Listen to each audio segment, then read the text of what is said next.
Bonjour, merci, merci Albert Claude. Voilà, on est vraiment très très honoré effectivement d'être reçu dans cette noble académie. Et puis effectivement, on regardait le buste, se souvenir un peu euh, de se souvenir un petit peu de l'histoire, c'est toujours toujours très intéressant. Alors moi, je vais commencer plutôt de vous parler sur ce qui se passe en ce moment dans le spatial, pas spécifiquement sur la santé. Ce sera Audrey qui parlera beaucoup plus du sujet parce qu'elle est, elle est spécialiste. Bon, il s'avère que j'ai quelques acquaintances avec la médecine de, de- de la part de ma famille, mais je ne suis absolument pas du tout compétent sur le sujet. Voilà.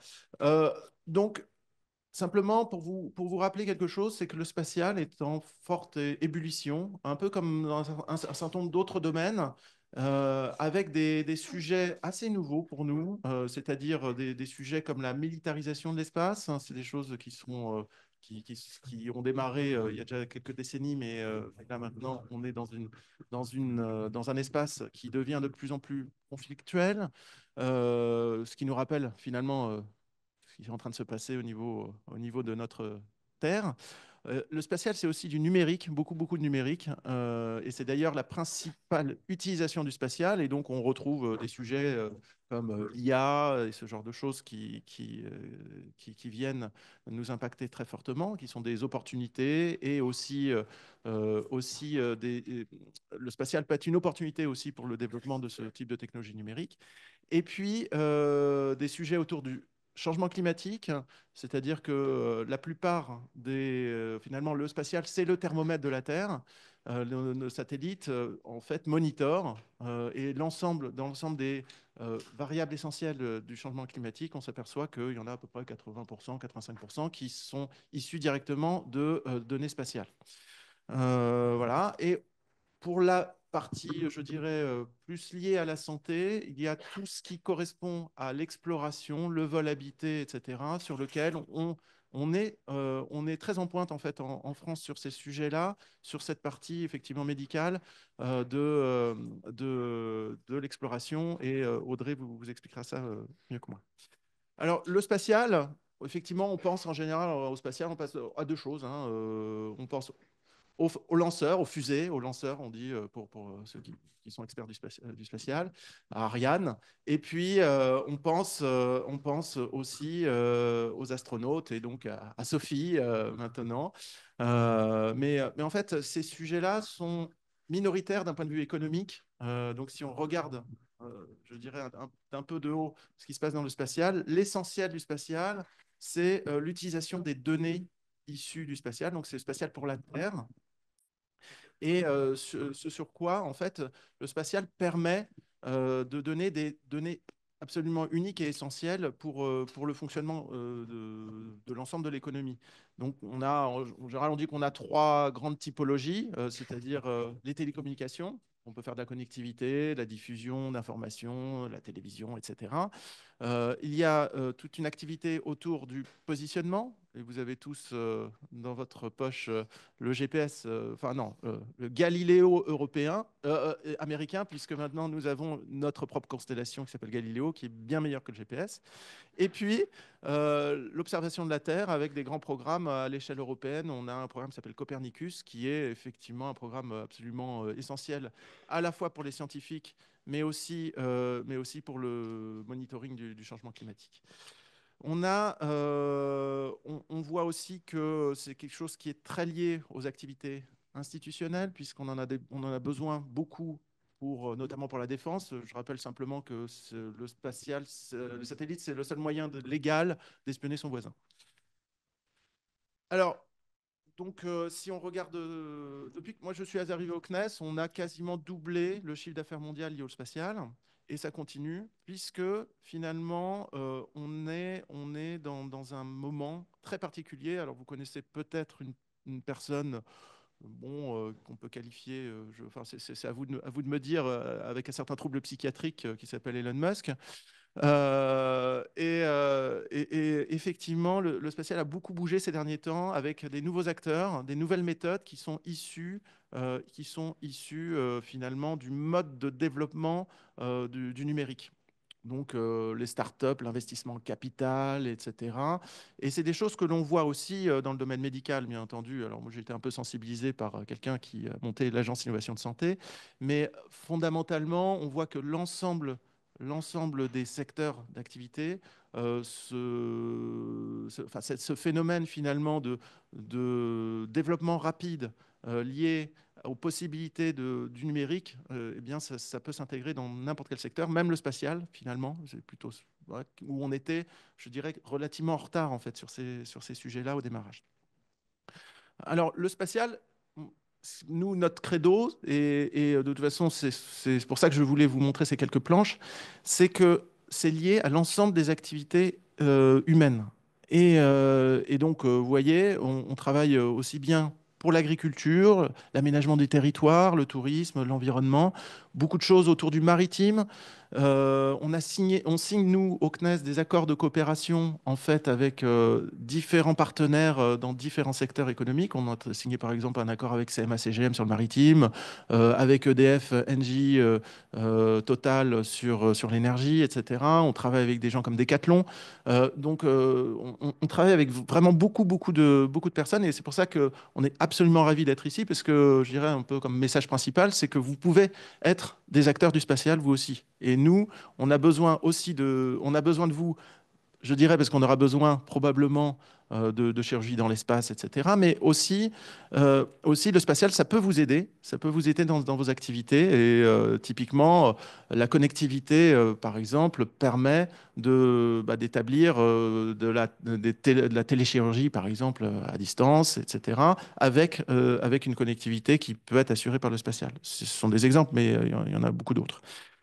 Voilà, juste pour vous donner un dernier chiffre sur ce qui est en train de se passer, la transformation actuelle, on voit qu'il y a énormément d'investissements sur le domaine. C'est des choses qui ont explosé à partir de 2000, enfin, ouais, 2015, ça a bien démarré, 2020, 2021.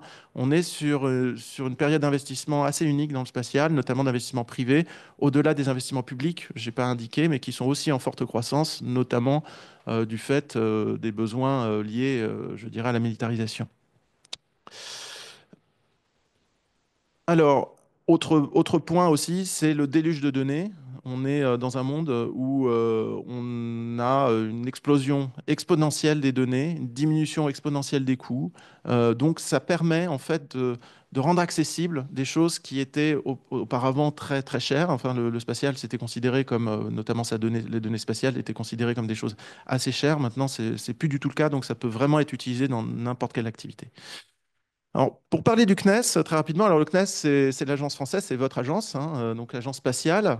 Alors, c'est assez particulier. En fait, on est à la fois, je dirais, une agence de programme, telle qu'on peut l'imaginer, et d'ailleurs, en cours de définition, parfois, les gens ne savent pas exactement ce que ça peut recouvrir. Donc, on est, nous, une agence depuis notre création par le général de Gaulle, bien entendu.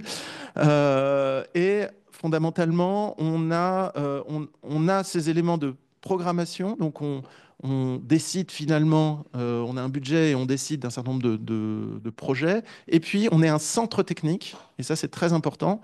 On est à peu près 2500. La très grande majorité sont des ingénieurs et qui travaillent effectivement pour rendre possible des missions spatiales. Alors, on a quatre grandes priorités qui recouvrent un peu ce que je vous ai dit, hein, globalement. On a l'autonomie stratégique, donc s'assurer qu'on puisse accéder à l'espace, avoir des lanceurs, une base, etc., qui fonctionnent, et assurer notamment à nos troupes l'information dont ils ont besoin. On a toute une dimension économique avec le soutien à un écosystème industriel qui est le premier en Europe et très largement, puisque le spatial en France, c'est 50%, je dirais, des capacités européennes. Et on est historiquement enfin, la troisième puissance spatiale qui est lancée, qui est lancée un satellite. Donc on est, je dirais ça, depuis longtemps, on investit beaucoup et on en récolte les dividendes avec de 70 000 personnes qui travaillent dans le spatial actuellement en France. Et puis, on travaille beaucoup sur le changement climatique. On est très fiers, notamment au CNES, là-dessus. C'est à cause du CNES et de la NASA finalement qu'on a la montée des eaux, du moins qu'on peut le mesurer, les 2 millimètres qui sont devenus par an, qui sont devenus 3 millimètres par an et prochainement, dans la prochaine décennie, probablement 4 millimètres par an de croissance de montée des eaux, eh bien, c'est des satellites, et plutôt une série de satellites du CNES qui l'ont démontré, enfin du CNES et de la NASA. C'est une grande coopération qu'on avait avec les Américains, qu'on avait avec les Américains, puisque les choses sont en train de changer. Et puis, bien entendu, on a un travail essentiel avec les scientifiques pour développer des missions toujours des premières mondiales exceptionnelles. Voilà, on est présent un peu partout.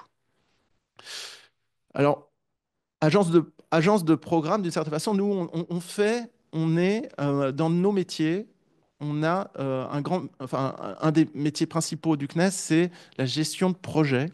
Gestion de projet. Donc, on a beaucoup de projets là, actuellement. On n'a jamais eu autant dans tous les domaines. Et donc, je ne vais pas vous tous les citer, bien entendu.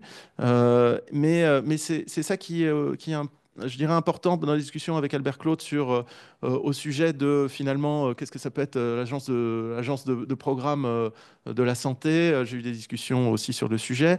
Nous, on est un modèle justement où on voit que au-delà de la science, en fait, souvent, ce qui manque, c'est réussir à mener à bien des projets de bout en bout.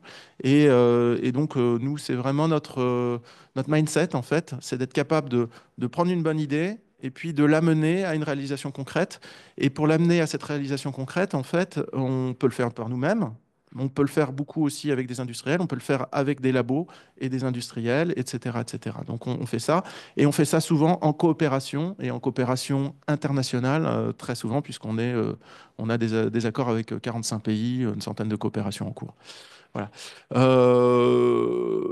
Alors pourquoi je suis là aujourd'hui? Bah, c'est ça, c'est que une de nos activités quotidiennes, c'est d'élargir la communauté du spatial, donc faire en sorte que vous soyez acteur du spatial, et j'en serais absolument ravi. Alors, juste pour rappeler que dans les 70 000 personnes qui composent le spatial français, il y a une grande majorité, bien entendu, d'industriels, mais il y a des industriels qui fabriquent et puis aussi des gens qui font des services, qui est un élément aussi essentiel. Et on a la chance en France d'avoir l'ensemble de la chaîne, c'est-à-dire du laboratoire, tout le secteur académique, énormément de formation sur le sujet, et puis des institutionnels, bien entendu, comme le CNES, mais aussi le siège de l'agence européenne est à Paris. Donc on est vraiment, je dirais vraiment au cœur d'un écosystème très riche. Voilà, donc ça, c'est pour appeler les coopérations. Voilà, donc je vais laisser la parole maintenant à Audrey qui va vous raconter un peu plus ce qu'on fait concrètement dans la santé.